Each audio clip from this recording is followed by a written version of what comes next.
And what a prayer that is. Holy Spirit, come, by Patrick Mayberry.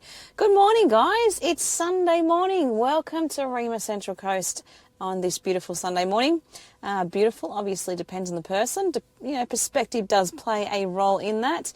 It's been a bit of a wet week, has it not? Yes, it has. But yes, I'm all for, looking around and just taking what nature offers us, regardless of whether that's sunshine, rain, or something in between.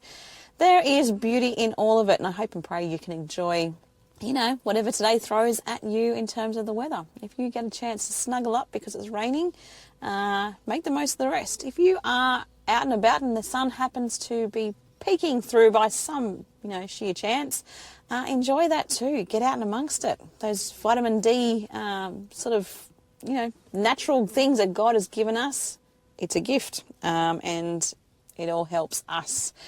He has equipped us, has he not? It's amazing. God is a good God who wakes, the way that actually, even if you think from a scriptural perspective, how we're told that God brings all things together for his good for those who love him. That's not actually the verse word by word, but that's me kind of just summarizing to just give you guys, pure message of hope there. If we think about that, how awesome is it when we think about how he brings all things, literally all things together to help us? We think about the weather, and it does impact who and how we can be. It's amazing. We look at the weather and we go, some days we need to be forced to call time out and have a rest.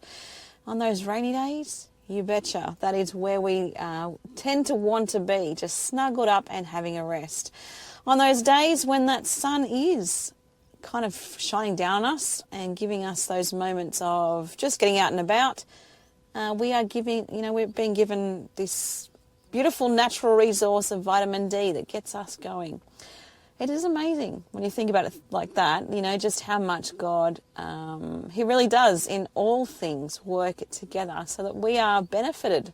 Thank you, God, for that. Thank you, thank you, thank you. Anyway, guys, I am Lindy. I'm your Sunday morning host here. And we're not going to be doing a whole lot of anything too heavy this morning. We're talking China. I was, kind of umming and ahhing what I do today because yesterday, obviously being the open day, we wanted to give you guys an opportunity to, we opened the doors, obviously, and those who could come in for the open days are so appreciated. We've loved having you around, and I hope and pray you got something out of it because we really are a radio station here on the coast who, I actually, for myself, I'm just a volunteer here, but I think it is such a central point to the churches, what happens here at Rhema Central Coast. It's a connection point. It is a point where we can, regardless of denomination, doesn't matter. We all know that we love Jesus, and there's just something beautiful about it. So, yeah, I mean, obviously I have a heart and a love for what happens here at Rhema, and that comes purely because I understand that God is a God who he doesn't see the lines that we cross in terms of our denominations, the things that make us supposedly who we are. He just sees us as his kids, and places like Rhema, I think, are so beneficial to the body of the believers as it's supposed to be. We are just supposed to just love each other, regardless of how we see those ways that we do things differently, or things that we see as more important than other denominations might see. We're just his kids, and that's really what it comes down to. But certainly this radio station, I can honestly say, it's a central point to all those things coming together. And so for you guys to get behind it, it is genuinely appreciated. So, who can argue with being able to just have Jesus's love spread in one way or another, but in this particular, example, through word, at all points of the day, 24/7, we are here. There is something being shared with listeners, and you just never know. You never know who's going to be listening and who needs to hear that there is hope, that there is love, and that there is a real God, not just these things that we worship in our lives, but a real God who is the ultimate love. He's the creator, the ultimate creator. And mind-blowing stuff. And being able to share that is just amazing. Which leads me to what we are talking about today. As I said, we are going to be talking about China. I was umming and ahhing where to go with this one because it can be a bit of a tricky one to talk about because there's just so much, so much that I could cover. We covered this at a kids club that I've just started running on a Friday afternoon. Obviously not around here, but I wasn't really sure what to do with it from a kid's perspective either. Part of me was going, I don't want to do this. I don't know why I put that down. Why did I want to do this country? Because it was both so big and so, there's just so much to it, especially from a faith-based thing. In terms of how much do you present, but also how much do you pull back. And it's a bit of a tricky one. But actually, what I found was that I really enjoyed doing it, and I probably enjoyed doing it more than some of the other countries that I've covered in the recent weeks. So we're going to be talking about China here this morning. We've got to know the cultures, and we've got to know the things that are happening around us in the world that, we live in. We've got to know what's being challenged, what sort of things are challenges for the nations around the globe. Certainly we need to be mindful of how those things can, what's the word I'm trying to look for? We have to be very mindful of how things can be played out in different regions of the world. I know that there are certainly friends that I have, not from China, but from other countries who will tell you that what they are seeing play out as the norm in the Western world and our perception of what happens in their country is not necessarily how it is. So I'm very mindful of that. It's a bit of a tricky one. But anyway, I'm going to do my best. We'll see how we go. We'll look at some funny things, some interesting facts, and see how we can be praying for China, for the people of China, for God to cross boundaries in places that are shut down in a world that, for them, their world is they're not to know about Christianity. It's kind of, it's not something that is, open doors and, definitely not. Anyway, guys, we'll leave it there. We'll kind of get into that as the morning goes, but I'm looking forward to exploring what I was not sure about how to explore with you guys. I'll see you soon. And welcome back, guys. That was Redemption Song by Apollo Ltd. Good morning. Welcome to Rhema Central Coast. Yes, it is Sunday morning. For those of you who are kind of, rubbing your eyes going, hang on, what am I up to? I don't know what the day. Yeah, it's Sunday. It is Sunday, guys, so welcome to the start of a new week and welcome to Rhema Central Coast. It is a delight again to have you with us this morning. And we are talking China this morning, guys. We're talking 70 days around the globe, covering a few different countries across our beautiful world and the amazing creation that God has made. We're talking about different things that are, unique to different countries. We've covered a few different places already. Greece is one of them. We've kind of covered Italy. We've covered a few different things. This week, we're going to China. And why are we going to China? Well, hey, why not? I mentioned previously I was a bit cautious with looking at China when I was organising some stuff for a kids club that I'm doing. Because basically I'm overlapping whatever I'm doing at kids club. I'm sort of just looking into it and going, what can I then present on a Sunday morning? What can we explore here from a different perspective in terms of what we, what I'm doing here is obviously with the focus of how do we pray for the nations of the world? How do we be mindful of what's going on for different parts of the globe? And how do we kind of know how to do that? How do we know to know the cultures of different places? We can zoom in and specifically pray for things that are going on for that particular country. Obviously with kids, probably a totally different scenario because we're looking at, just introducing who the country is, what historical sort of things make them who they are, what sort of interests they have, what sort of, touristy places, that sort of thing. But it's all, an aspect of interest for each of us. And I think it's just kind of manoeuvring and just working out which place to present what and all that sort of thing. So this morning I'm going to get straight to it, guys. I'm going to talk to you just to kick things off about some interesting inventions that came from China. Paper money. Did you know this? Okay, I have just done another Google search. I've got all this stuff on my laptop, but I don't have my laptop with me, so I'm literally just going through this with you guys right now. Paper money. The Chinese was the first to use paper money. Now, this was during or around the 7th century, and the main reason for that came down to the heavy copper coins, or obviously too inconvenient. So they looked at a different solution. Paper money became it. Some other interesting facts. Ketchup, or our tomato sauce if you like. The word ketchup is believed to come from the Chinese word ketchup, which originally referred to pickled fish sauce. Interesting. Okay, rightio. Toilet paper and kites. Oh, very important.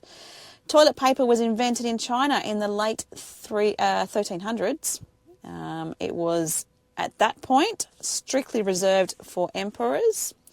Kites were invented about 3,000 years ago, and main purpose behind that was to frighten enemies in battle rather than for, kid play, that sort of thing. There was actually a purpose behind the kite.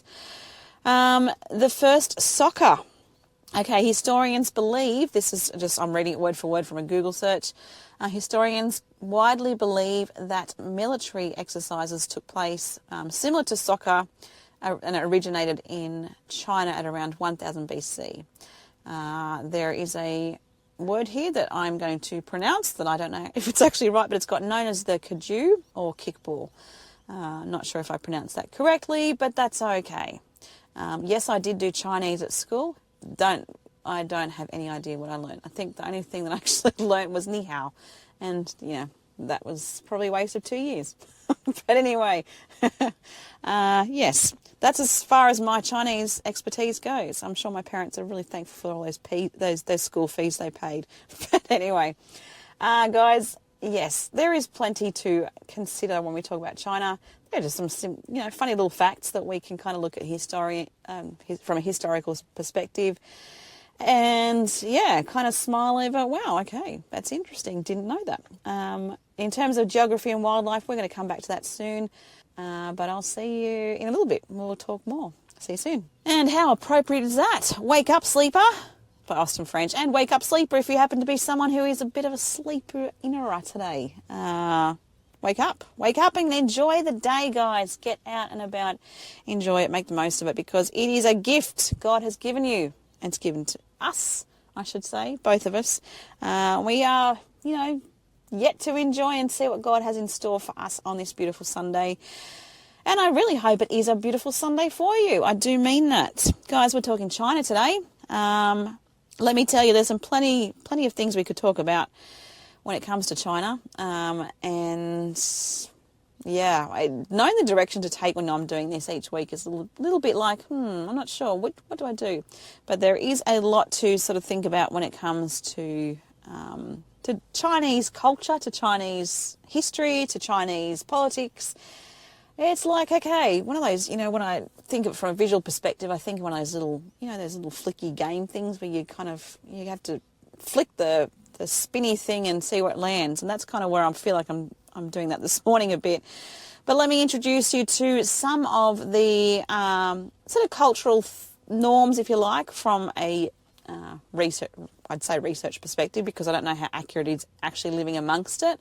But certainly when it comes to culture, and Chinese culture being, what we're talking about today, there is some things that we can explore together this morning. Number superstition is a part of Chinese culture. Now, specifically, we have got the number 8 is associated with prosperity, and number 4 is actually something to be avoided according to Chinese culture. And it says here, it sounds similar to the word for death, based on the pronunciation in regards to what the number 4 is meaning. Now, thankfully, my parents live at 88. Their house number is 88. So we've always kind of laughed, going, okay, well, at least, we know we have God on our side. We are a Christian family, but if we ever wanted to sell, we'd be a place for the Chinese culture sort of background. They wouldn't mind, looking at this as a potential property to look into, purely based on the number. We can laugh at these things, but clearly it's something to different parts of the world. Let me tell you about the skyscrapers in China. China constructs a staggering number of buildings. It is estimated that they build a new skyscraper, and that specifically is over 150 metres tall, every 5 days. Whew, crazy. Let me ask you, what colour is associated more with being a colour that the Chinese are likely to be drawn to? If you answered red, you would be correct. That is very true. So it says here amongst the Google sort of search sort of stuff, red is universally considered a lucky colour, which is why brides wear red and money is gifted in red envelopes. White is the traditional colour for mourning. Interesting, isn't it? Rail lines. Let's talk something about how they kind of get around. China's sprawling high-speed railway network spans tens of thousands of kilometres. And if we put it all together, all of China's railway lines could loop around the Earth multiple times. That is insane. Crazy, crazy stuff. Finally, one of these strange little facts I'm going to give you. Global noodle consumption. Now, I bet you're holding your breath over this one. China eats a massive amount of instant noodles, consuming, are you ready for it, over 40 billion packs in a single year. That is insane. Crazy stuff, guys, but clearly we are all different. We're all different indeed. We have different things that we like, different things we're drawn to. It's just the way it is. Geography and wildlife. Let me give you some information or some interesting facts about that, as I said I would before. We've got here one massive time zone. Okay, let me read word for word what we've got. Despite stretching across 5 geographical time zones, all of mainland China observes just a single time zone, and that is just the Beijing time. This means the sunrise in the westernmost regions can happen at as late as 10 a.m. Very interesting. Elevators or super elevators. Okay, the Beilong elevator carries visitors over 300 metres up a cliff's edge. Definitely holds records as the world's tallest outdoor lift. Interesting. The panda state. Giant pandas. Oh, let me start again. The giant pandas are native only to China, and half of the world's pigs live in the country as well. Crazy stuff to get your head around that, isn't it? It's really strange. Now, this one I enjoyed giving to the kids when I was working with last week. The Great Wall's recipe. If you've been to China, I'm sure you know this, but the mortar used to bind the ancient stones, the Great Wall, was actually made with sticky rice. It's amazing the way, there's things that we find out when we have to kind of look at interesting facts about things, of other cultures across the globe. It's mind-blowing. It's funny. It's humorous, and in a lot of ways it's quite awe-inspiring. It's like, wow, they did that with that. That's really cool. Anyway, guys, we'll hold it there. We're going to talk some more stuff when we get back. We're going to talk specifically about faith-based stuff in terms of China and how we can be praying, but we'll be back soon. And welcome back, Coasties. That was Smile by Sidewalk Prophets. Good morning. Welcome to Rhema Central Coast. As I said earlier on, we are talking about China this morning here on this Sunday morning program. We are talking about China because let's pray for China. It is not a bad thing for us to be thinking about how we're going to do that. I think the more prayers that go out there, the more that God is aware that we are aware. The different parts of the globe do need our attention. They need our care, our love. And certainly China has a lot going for it, but when it comes to Christianity and the church, there's not necessarily the freedoms that we have. I would say that there's not the freedoms that we have here in Australia. We have a lot to be thankful for when we think about living here. We really do. What am I talking about? Well, specifically when we think about China, we're talking about the way that things are done from a leadership perspective. I tried to keep things very simple when I was talking to the kids at the kids club I was working with just recently, in terms of how to explain how the Chinese Communist Party works. The best way I can do it really is if you think of the schoolyard stuff and you see different kids just taking on this whole sense of I'm the boss here. That's the kind of mentality that I understand. This is my perception of how that has become a way of life in China over, a long period of time. someone just decided, or some people just decided that they were the boss. And there's no voting, there's no democracy in terms of that sort of stuff. It's just, okay, they're the boss, we're following what we are told we have to do.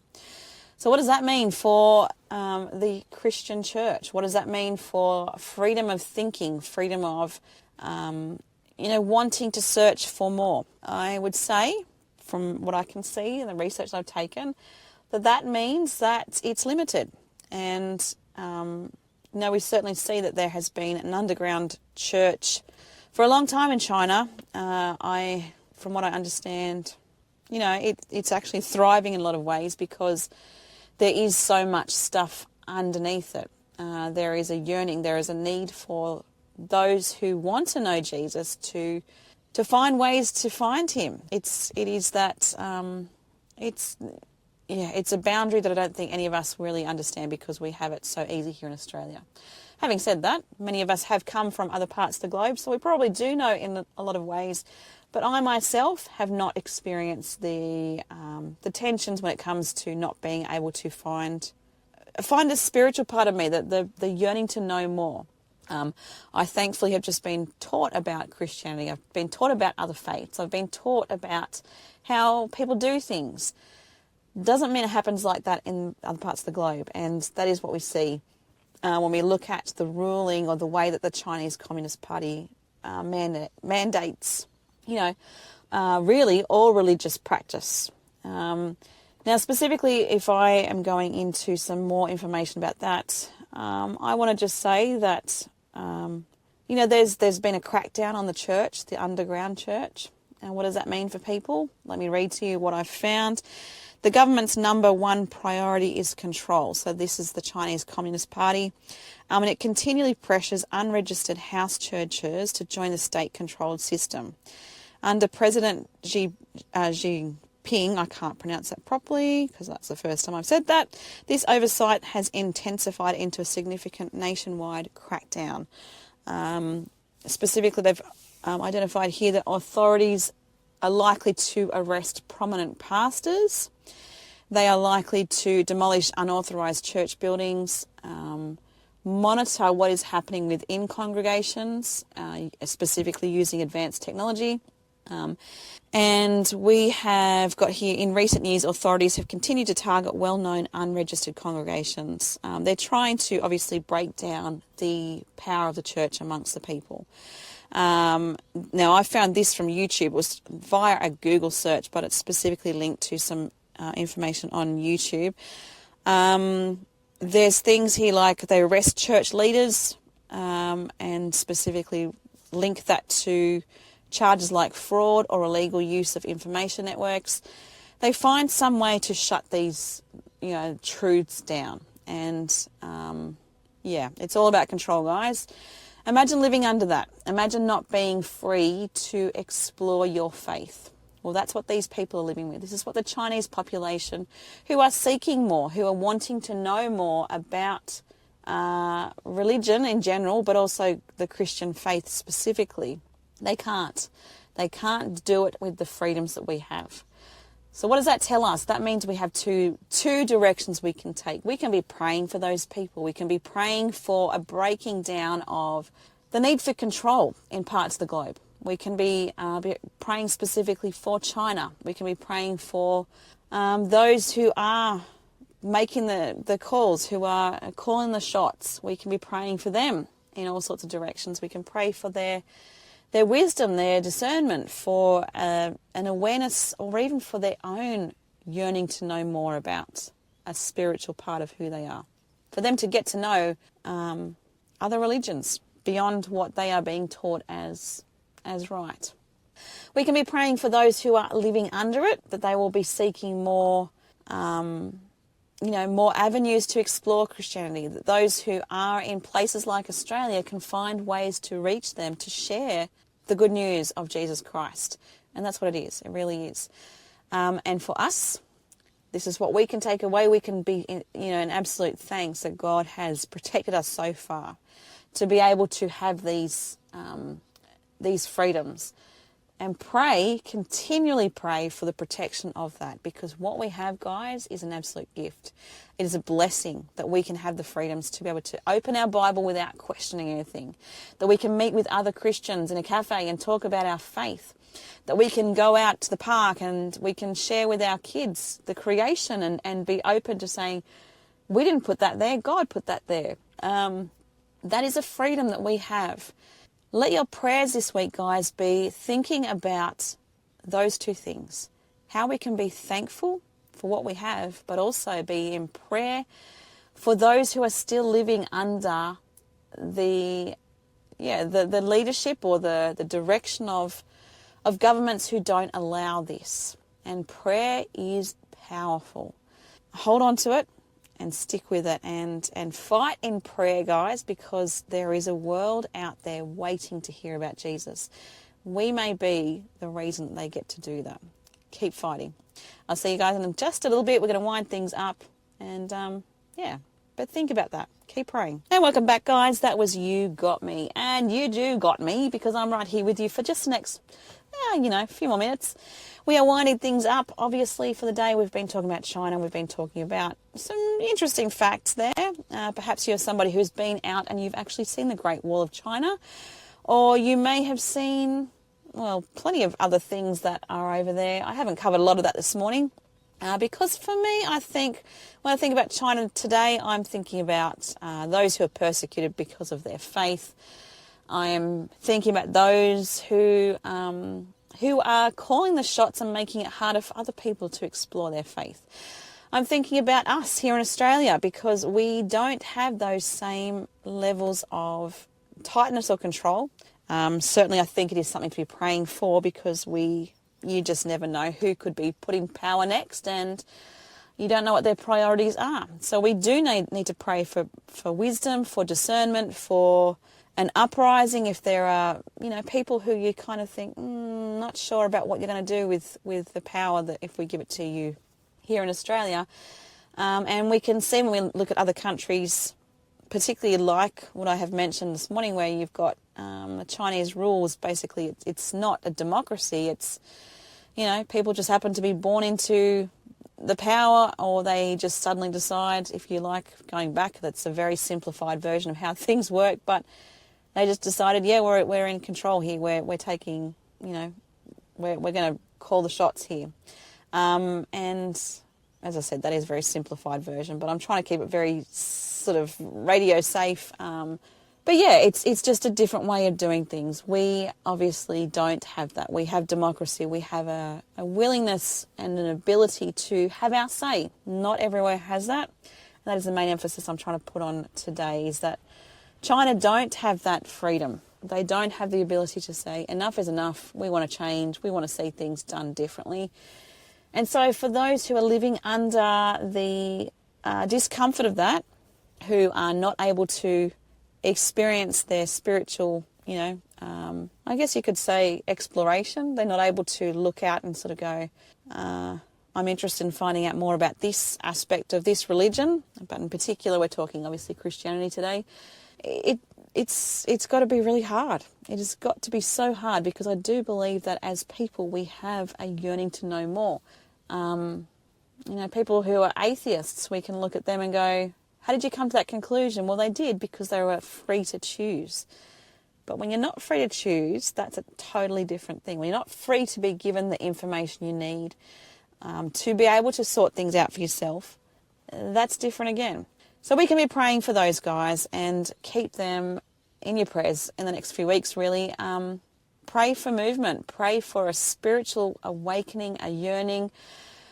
Pray for those moments where those who don't know Jesus have, they might have some amazing experience.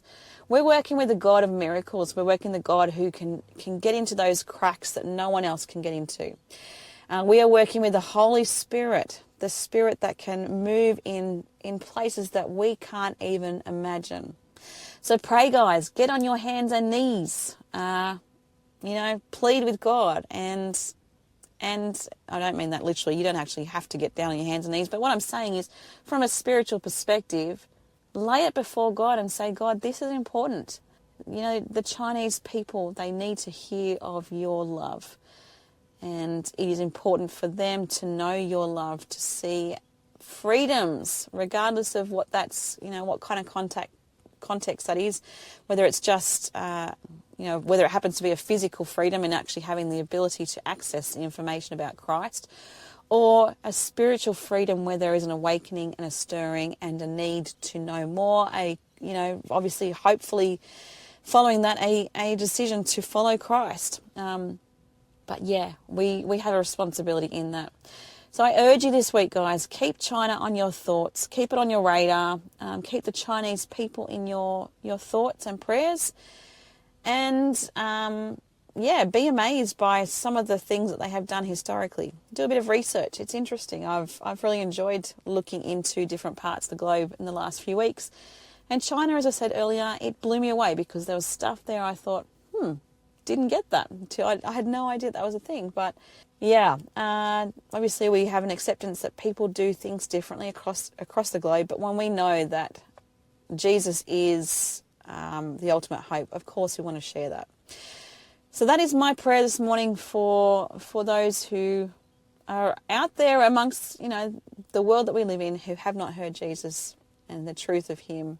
And I hope and pray that the Chinese people are able to experience who he is. And I hope and pray you guys can help me in that. Let's keep praying for parts of the globe who need to know hope, joy, peace, kindness, love, the ultimate love. And that, of course, is the love of Christ. Anyway, guys, I'm out of here this week, for this week, I should say. I'll see you next Sunday. Looking forward to it. No idea where... Oh, no, I do know where we're headed. We're heading across the ditch. We're going to New Zealand. So stick with me. I hope you can join us. I will see you then, and looking forward to it. See you guys. Have a great one. Bye.